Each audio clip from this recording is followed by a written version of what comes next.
இஸ்லாமிய சட்டத்துல ஒருத்தவங்க திருடி விட்டால் அவர்களுடைய கையை வெட்டப்பட வேண்டும். அந்த விஷயத்துல ரொம்ப உறுதியா இருந்தாங்க. எந்த அளவுக்குன்னா, அதாவது ஃபாத்திமா பின்த் முஹம்மது முஹம்மது ஸல்லல்லாஹு அலைஹி வஸல்லம் மகளா ஃபாத்திமா அவர்கள் திருடினாலும் அவருடைய கை வெட்டப்படக்கூடியதாக இருக்கும்.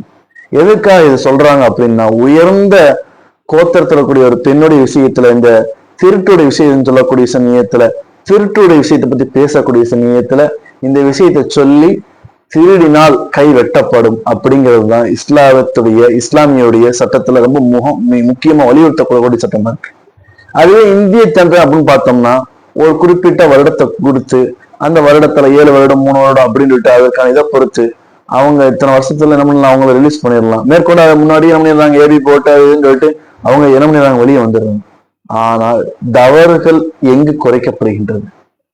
இது எதுக்கு நான் இந்திய சட்டத்தையும் இஸ்லாமிய சட்டத்தையும் சொல்றேன் அப்படின்னு நம்ம பார்த்தோம்னா, ஒன்னே ஒன்றுதான். நம்ம இருக்கக்கூடிய காலகட்டம் போக போக போக போக போக ரொம்ப குற்றங்கள் அதிகமாகிக்கொண்டே போய்கொண்டிருக்கு. இந்த குற்றங்கள் குறைவதற்கும் இந்த குற்றங்கள் தடுக்கப்படுவதற்கும் நம்ம என்ன செய்யணும் அப்படின்னு பார்த்தீங்கன்னா, கம்பேரிசன் அப்படிங்கிறத விட்டுட்டு ஒன்னே ஒண்ணுதான், நம்முடைய சமுதாயத்துல எதனால குற்றங்கள் நடக்கின்றன, எதனால திருட்டு நடக்கின்றது, எதனால என்றால் பேராசை. ஒரு மனிதன் உடனே பணக்காரனாகும், ஒரு மனிதன் உடனே பெரிய ஆளா வந்துடணும். இங்க ஒரு பிள்ளை பிறந்தோட உடனே பெருசா வரல. 10 மாதம் கருவுற்று, அதாவது கருவுற்றவள் 10 மாதம் இதாகி பெரிய ஆளாகி கிட்டத்தட்ட ஒவ்வொன்னா இதானதுக்கு அப்புறம் தான், அதாவது 10 மாசம் கழிச்சு ஒரு புள்ள வருது. அந்த புள்ள நடக்கிறதுக்கும் 10 மாதம் இருக்குது. படிக்கிறதுக்கு எடுத்தோடனே காலேஜில் போய் சேர்க்க முடியாது.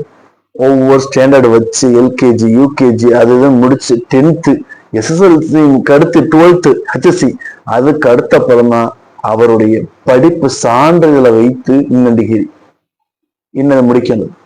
அதற்கு அடுத்தபடி பார்த்தோம்னா அவருடைய திறனை வைத்துதான் வேலை, அதற்கு அடுத்தபடி அவருடைய நிலையை வைத்துதான் திருமணம், அதற்கு அடுத்தபடிதான் அடுத்த ஒவ்வொரு விஷயம் பார்க்கக்கூடியதா இருக்கு.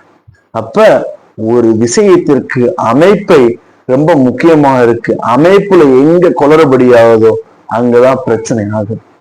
இந்த மாதிரி திருட்டுடைய விஷயமா இருக்கட்டும்.